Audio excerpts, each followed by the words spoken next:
Hey, it's Sarah from Biteback, and today I'm going to show you how to review a lease with ChatGPT. Now, this has come in really handy for me in the past, not only with leases, but also I use this to review the HOA covenants to see if I could put a play structure in my side yard. We decided I probably could, as well as write dispute letters. Anyway, so there are a lot of different applications, and I thought I would just show you how to get rolling. So the first thing you do is go to chatgpt.com. Here we are. And we are going to go ahead. Let's see. I'm going to share my screen. Okay, so here we have a sample lease. And please remember, this is not legal advice. I am not a lawyer. This is not financial advice. But this is something you can use at least to get started, maybe cut down on the hours you have to spend paying a lawyer or in a similar professional. So we'll just get started by going into the chat box here in ChatGPT and say, considering leasing a space, commercial building. I'm going to upload the lease document.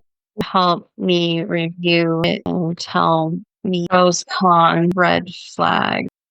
We'll upload this document, and I've got it right here in the sidebar so you can see it as well. We're going to get that. Here we are, and let's see what she thinks. Okay, so here's what it looks like when it is giving the answer. And just so you know, you can also go into your ChatGPT and ask it to either be like harder on you or softer. I've asked mine to take kind of more of a Gen X approach because it was really giving me a lot of accolades and I was feeling really good about myself. And then I realized that might not be, completely accurate, that maybe I need a little more realistic take on things. So I'll show you how to do that in a different video, but I thought I'd let you know. So if you're getting like really rosy stuff or like, hey, you're brilliant to have updated this, you can modify that. Or if you like it, more power to you, right? All right. So this one is very landlord tilted. Here's the straight talk, and then I'll give you copy paste fixes you can propose. So if you sign this as is, you'd carry outside risk.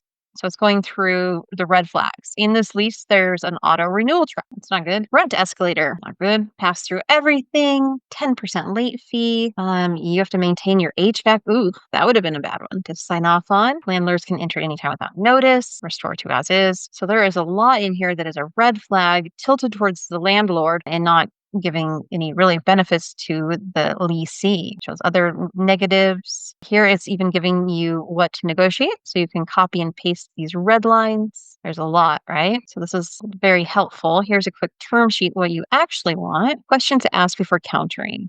Who pays to bring the suite to the warm shell white box? So really reasonable question. Confirming the parking signage, these little details that you might not think of when you're all excited about the space and wanting to get in there. Let's see, go/no-go rubric. So this is just what do you need to evaluate to decide whether to move ahead. If the landlord refuses to remove convenience, termination, relocation, and the negligence indemnity imbalance, it's a no-go. If they agree to the 3 to 5% cap on the controllable OPEC, blah, blah, blah, then go. Now, what if you think that ChatGPT is way off base? What if you say, well, I really like this space and I'm not sure I'll negotiate?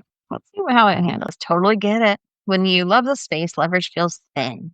Here's how to play it smart without spooking the landlord, plus exact scripts you can use. So if they don't negotiate, you can still ask for a tiny bundle of safety tweaks that are standard in most markets. Prioritize these 5 in this order. They're reasonable and often get approved even by a rigid landlord. So this is pointing out the top 5 things that you really are just like not good to have in your lease. And here it's giving you some other smaller things you can negotiate. They really won't budge. This is some clauses you can add to CYA, a couple negotiation packages. Here it's giving you exactly what to say, even includes a subject line. Quick cleanup for this lease and clarifying points. Bottom line, walkaway rules. If they insist on convenience termination or relocation at will, that's really risky. If they refuse any rent or abatement when the space is unusable, big red flag. If they require an unlimited personal guarantee, convert to a good guy guarantee or increase deposit slightly. So, and then pre-signed checklist, and then it offers to make this into a counter sheet or mark up specific clauses. Now, what if you say, this sounds good, I also take to a lawyer? Short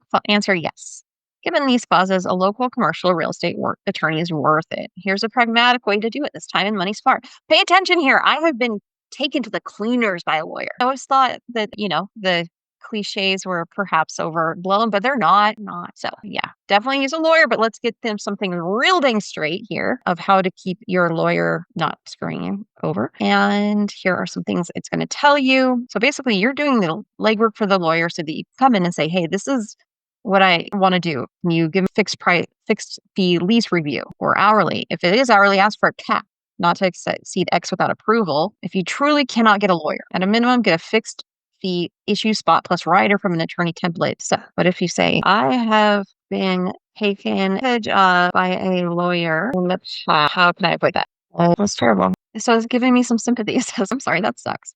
Here's a tight, no-nonsense way to work with a lawyer without getting burned. If only I had ChatGPT in 2017.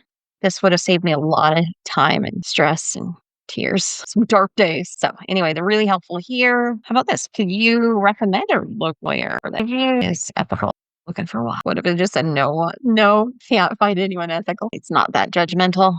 Chat hasn't been personally burned. Okay. All right. So this is really a simple way to start your reach out, your research, how to vet quickly, what to ask, really to set your boundaries. Super duper helpful. Let's say, what does the lease say if I accidentally burn it down? You never know, right? Maybe I've heard of candle accidents. So here's just where you can take all these different contingencies, random questions, what ifs, things that are bugging you in the back of your mind, throw them in here and you can get an answer.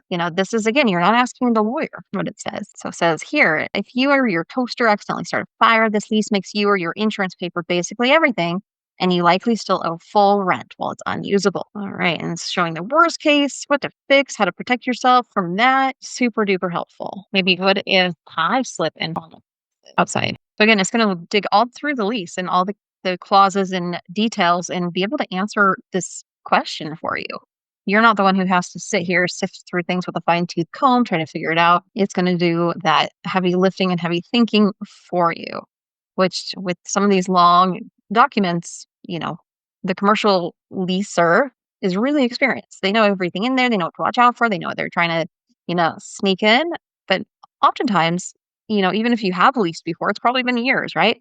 So it can be really helpful to get on a kind of a solid footing. And this is a great way to do it. So here it says, short answer. If you slip in the parking lot / sidewalk, which is a common area, the lease still tries to push a lot of that risk back on you and gives you, again, what to fix. So we can get, even more granular in here, but I wanted to just, again, give you that quick overview of just how simple it is to use ChatGPT to get some quick answers, action plans, suggested, email templates, what to change, how to use resources in your area, how to allocate your, and it just really can be a lot of help. So let me know if you have any other questions, circumstances you'd be interested in learning how to use this kind of technology or anything else going on. All right.